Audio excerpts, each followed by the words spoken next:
যাকে দেখেছি আমি দেখে এলাম গঙ্গার ঘাটে দাঁড়ায়েছে গো অন্তে কৃষ্ণ বহিরে গোরা দাঁড়ায়েছে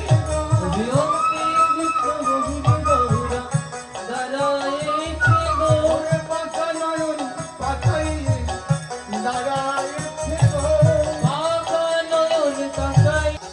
জয় রে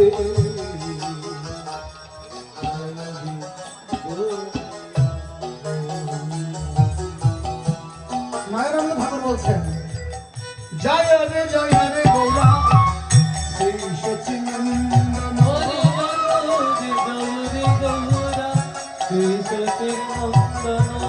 মঙ্গল নর্তন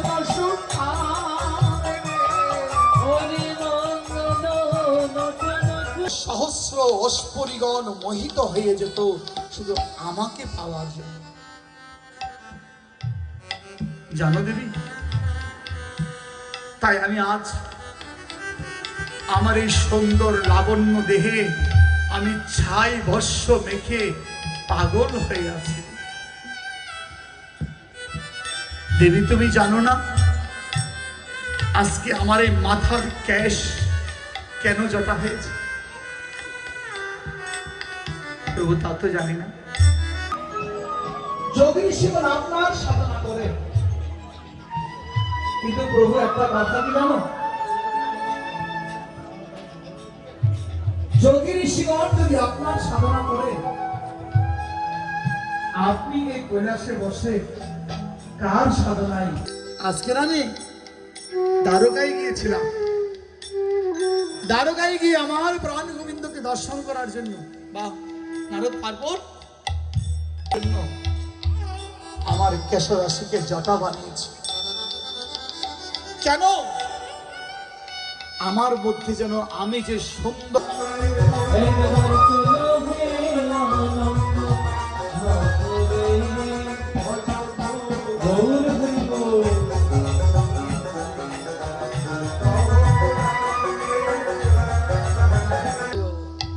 জয় হোক প্রভু। ভোলানাথ বলে উঠলো, নারদ তোকে আমি খুঁজে পাই না, তাই আমি দিবানিশি আমি উলমিলন নেত্রে সেই শ্রীহরিকে খুঁজে বেড়াই, কখন আমি সেই গোবিন্দের দর্শন লাভ করব। আগামী 3 যুগে এই কলিযুগকে প্রণাম জানাবে, প্রণাম করবে। কেন ভারত? কেন বলে 3 যুগে যা গোপনে ছিল আর সমস্ত গোপন রস এই কলিযুগে ঢেলে দেবে বলেছে। তাই তখন আমার ভোলানাথের লোভ জেগেছে, তখন বলছে আমি যাব গো, বলে আমি যাব গো, আমি যাব গো, আমি যাব গো, যাব গো, কৃষ্ণ প্রেমে আশা দিতে আমি যাব গো।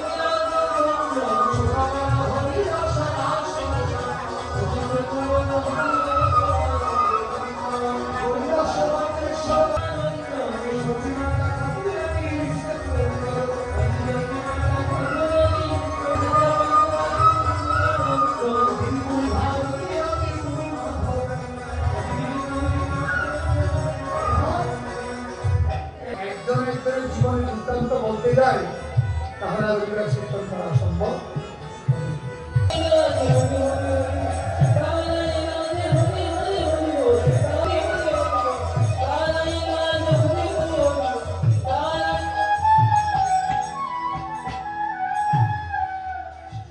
আমরা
যা বলেছেন একটু শ্রবণ করবেন।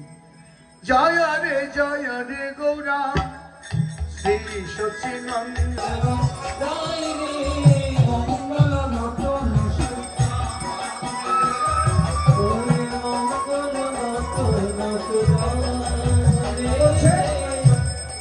যার দেখতে সুন্দর সুদাম দেহ নটরাজের মতো নাচে যেন নাচে যেন নাচে যেন নাচে যেন নাচে যেন সোনার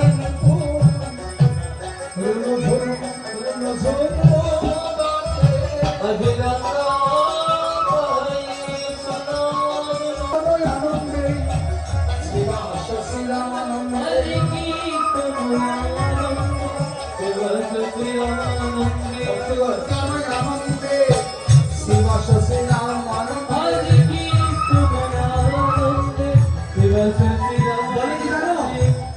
আজ এখানে যারা বসে আছে এরা কিন্তু সাধারণ মানুষ না। কোথায়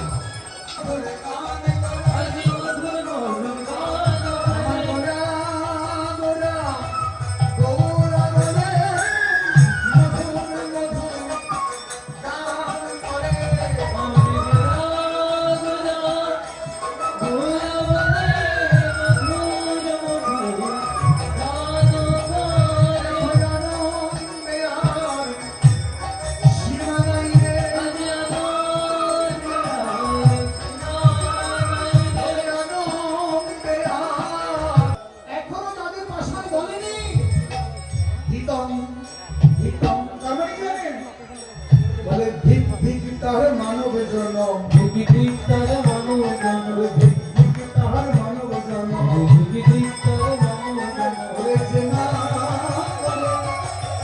কৃষ্ণ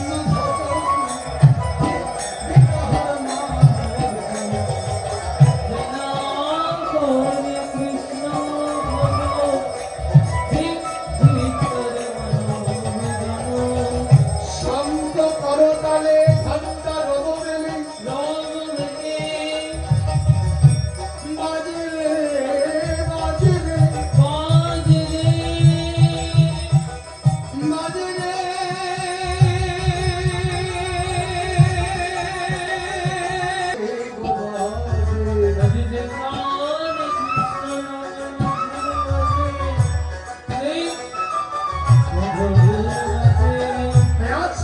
এই সাত বাজে একমাত্র গোবিন্দের জীবন, গোবিন্দের নামে তার জীবন উৎসর্গ করেছে। তাই শঙ্খ করতালে ঘণ্টা নববেলে মিলিল পদ তলে কাল কইবে গোড়ায়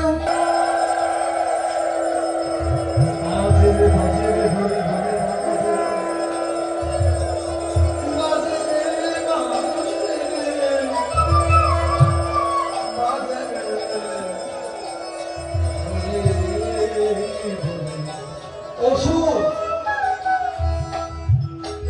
সে ভগবানকে প্রতিজ্ঞা করাবে, বলছে প্রভু আমাকে মারবে, হ্যাঁ তোকে মারবো, তবে মারতে পারবে একটা সময়।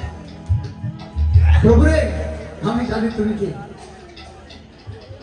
তুমি কে আমি জানি, তবে আমার মৃত্যুর পর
নাচে গৌরাঙ্গ আমার সঙ্গ